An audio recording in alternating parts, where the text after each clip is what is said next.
¿Qué se necesita para armar una célula? Para empezar, necesitamos de un escudo protector.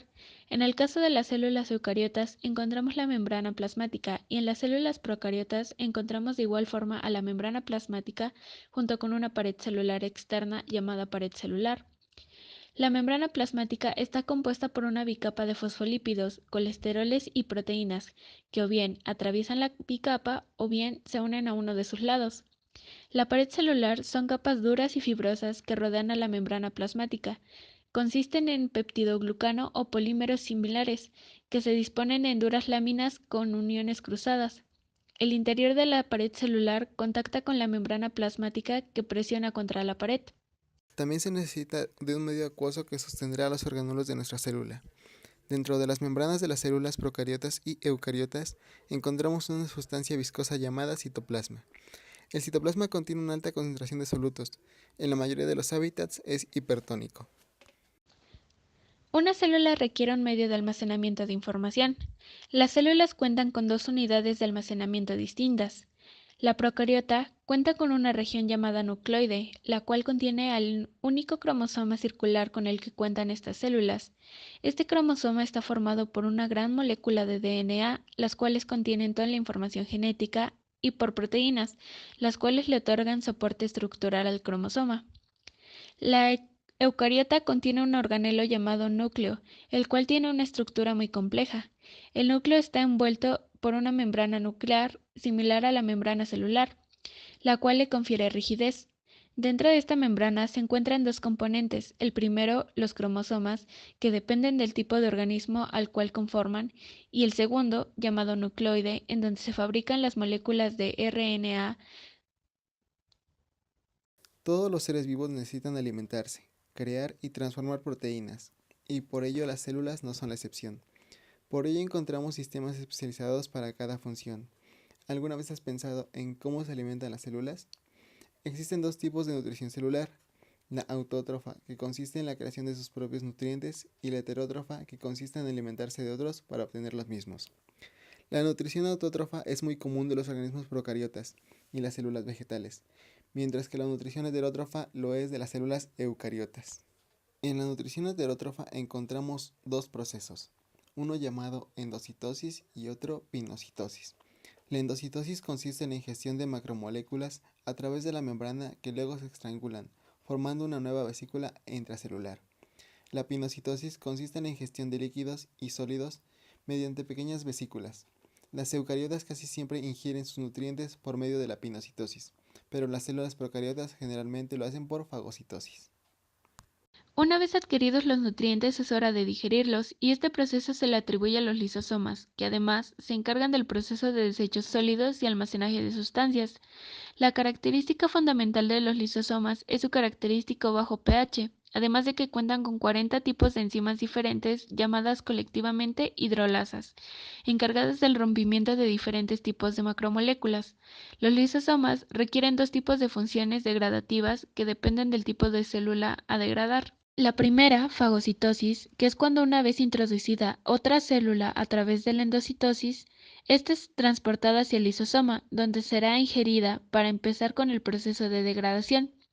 Y la segunda, llamada autofagia, que sucede cuando un organelo dañado es rodeado por una membrana desconocida, la cual transporta esta célula hacia los lisosomas para que empiecen con el proceso de degradación. Por último tenemos la sintetización de sustancias requeridas para la célula o para el exterior de la misma.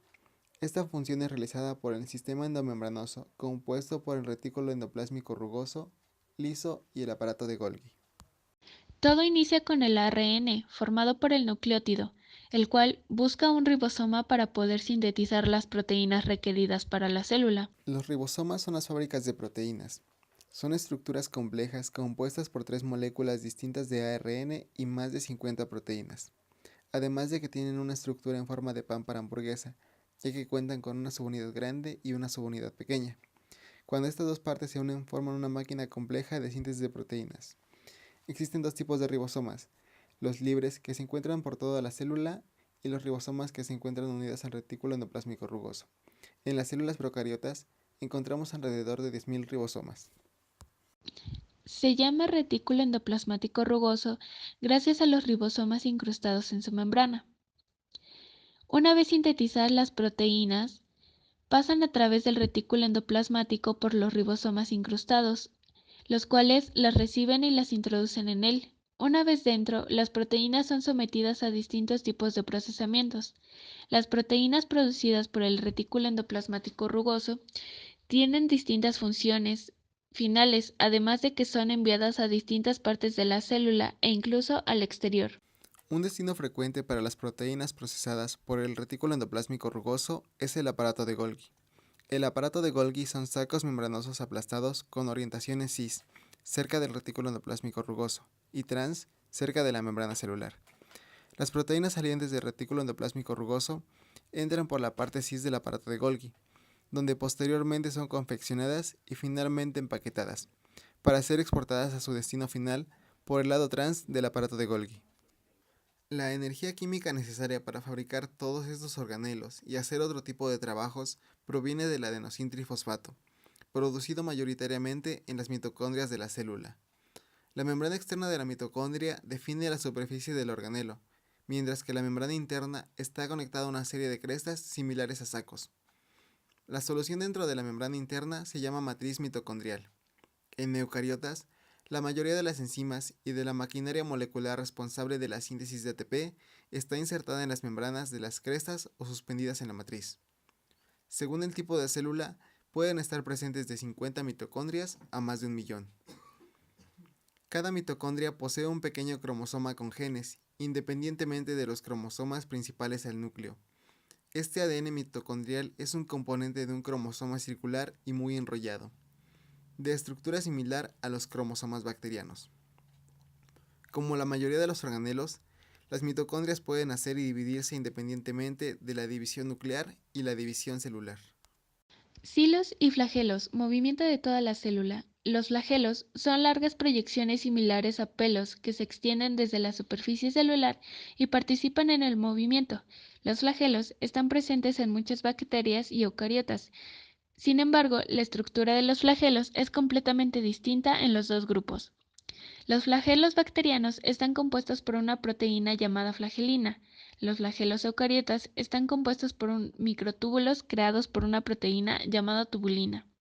Los flagelos bacterianos mueven la célula rotando como la hélice de un barco, mientras que los flagelos eucariotas mueven la célula por ondulación, moviéndose como un látigo una y otra vez. Los flagelos eucariotas están estrechamente relacionados con una estructura llamada silos, que son proyecciones cortas y filamentosas presentes también en algunas células eucariotas. Los eucariotas unicelulares pueden tener flagelos o bien silos, mientras que algunos organismos multicelulares tienen ambos.